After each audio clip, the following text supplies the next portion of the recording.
దివంగత ముఖ్యమంత్రి జయలలితకు చెందిన ఆస్తులన్నీ ఎట్టకేలకి తమిళ సర్కార్ సొంతం కానున్నాయి. ఫిబ్రవరి 14-15 తేదీల్లో తమిళ సర్కార్ చేతిలోకి వెళ్లబోతున్నాయి.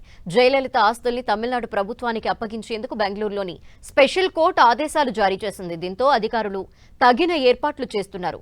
జయలలిత పేరు మీద 1562 ఎకరాల భూమికి సంబంధించిన పత్రాలున్నాయి. 27 కిలోల బంగారు, వజ్రాభరణాలు, 10,000కి పైగా చీరలు, 750కి పైగా జతల చెప్పులు, విలువైన గడియారాలు, ఇతర వస్తువుల్ని కర్ణాటక ప్రభుత్వం తమిళ సర్కార్కి అప్పగించనుంది. నిజానికి జయలలిత ఆస్తుల్ని తమిళనాడు ప్రభుత్వం 10 ఏళ్ల క్రితమే స్వాధీనం చేసుకుంది. అప్పుడు ఆ ఆస్తుల విలువ 913 కోట్ల రూపాయలుగా నిర్ధారించింది. కానీ ఇప్పుడు వాటి విలువ 3 రెట్లకు పెరిగింది. ప్రస్తుతం వీటి మార్కెట్ విలువ 4,000 కోట్లుగా ఉంటుందని అధికారులు అంచనా వేస్తున్నారు. ఏడీఎంకే పార్టీలో కీలకంగా ఉన్న జయలలిత 1991లో తొలిసారి తమిళనాడు ముఖ్యమంత్రిగా ప్రమాణ స్వీకారం చేశారు. జయలలిత దత్తపుత్రుడు సుధాకరన్ వివాహాన్ని 1995లో జయలలిత ఎంతో గ్రాండ్గా చేశారు. 1996లో డీఎంకే పార్టీ అధికారంలోకి వచ్చింది. జయలలిత ఆదాయానికి మించి ఆస్తుల్ని కూడబెట్టారని ఆరోపిస్తూ కేసు నమోదైంది. అనంతరం ఆమె 2 నెలలు జైలు శిక్ష కూడా అనుభవించారు. జయలలితతో పాటు ఆమె సన్నిహితురాలు శశికళ, సుధాకరన్, ఇలవరసి నలుగురిపై కూడా నమోదైంది. 2000వ సంవత్సరం వరకు జరిగిన విచారణలో దాదాపు 250 మంది సాక్షుల్ని విచారించింది న్యాయస్థానం. 2002లో జయలలిత మరోసారి ముఖ్యమంత్రిగా బాధ్యతలు చేపట్టారు. తమిళనాడు సీఎంగా ఉన్న జయలలిత కేసు అదే రాష్ట్రంలో విచారణ జరిపితే కేసు పక్కదోవ పడుతుందని డీఎంకే సుప్రీంకోర్టులో పిటిషన్ దాఖలు చేసింది. దీంతో ఈ కేసును 2003లో సుప్రీంకోర్టు ఆదేశాలతో తమిళనాడు నుంచి కర్ణాటకకి బదిలీ చేశారు. ఆ సమయంలో స్వాధీనం చేసుకున్న కిలోల కొద్దీ బంగారం ఇన్నాళ్లు కర్ణాటక సిబిఐ కోర్టు వద్దే ఉంది. ఈ కేసుని బెంగళూరులోని ప్రత్యేక కోర్టు దర్యాప్తు చేసి 2014లో వారందరికీ 4 ఏళ్ల జైలు శిక్ష విధించింది.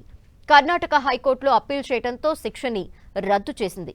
కానీ ఈ ఉత్తర్వుని కర్ణాటక ప్రభుత్వం సుప్రీంకోర్టులో అప్పీల్ చేశారు. అయితే ఆమె ఆస్తుల జప్తుని సుప్రీంకోర్టు సమర్థించింది. తర్వాత జయలలిత అనారోగ్యంతో 2016లో డిసెంబర్ 5న చనిపోయారు. ఆ తర్వాత శశికళ, ఇలవరసి, సుధాకరన్ బెంగళూరులోని పరప్పన అగ్రహార జైల్లో 4 ఏళ్లు జైలు శిక్ష అనుభవించారు. అయితే జయలలిత ఆస్తుల్ని తమిళనాడు ప్రభుత్వానికి అప్పగించాలని గతంలోనే కర్ణాటక కోర్టు ఆదేశించింది. తమిళనాడు నుంచి ఏసీబీ అధికారులు 6 పెట్టెలతో బెంగళూరుకి రావాలని, ఆభరణాల్ని భద్రంగా తీసుకువెళ్లేందుకు తగినంత భద్రత ఏర్పాటు చేసుకోవాలని సూచించింది. ఆభరణాల్ని అంచనా వేయటానికి అప్రైజర్లు తప్పనిసరిగా హాజరు కావాలని ఆదేశించింది. ప్రతిదీ సరిచూసుకున్న తర్వాతే వాటిని ఏసీబీకి అప్పగించాలని కర్ణాటక సర్కార్కి ఆదేశాలు జారీ చేసింది. దీనికి సంబంధించిన భద్రతా పనుల్ని కర్ణాటక పోలీసులు బాధ్యత తీసుకోవాలని ఆదేశించింది. అయితే జయలలితపై ఉన్న కేసుని కొట్టువేసినందున ఆమె ఆస్తుల్ని జప్తు చేయకూడదని జయలలిత మేనకోడలు దీప, మేనలుడు దీపక్ వాదించారు. వారి అర్జీని ఇటీవలే కర్ణాటక హైకోర్టు కొట్టివేసిన విషయం తెలిసిందే. ప్రత్యేక కోర్టు ఈ కేసులో ఇతరులను దోషులుగా నిర్ధారించిందని, అందువల్ల ఆస్తుల జప్తు చెల్లుబాటు అవుతుందని హైకోర్టు తీర్పిచ్చింది.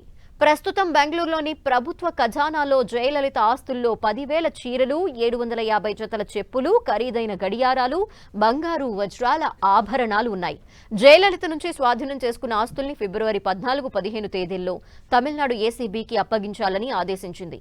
మొత్తానికి దశాబ్ద కాలం తర్వాత జయలలిత ఆస్తులు తమిళ సర్కార్ ఖజానాలోకి రానున్నాయి.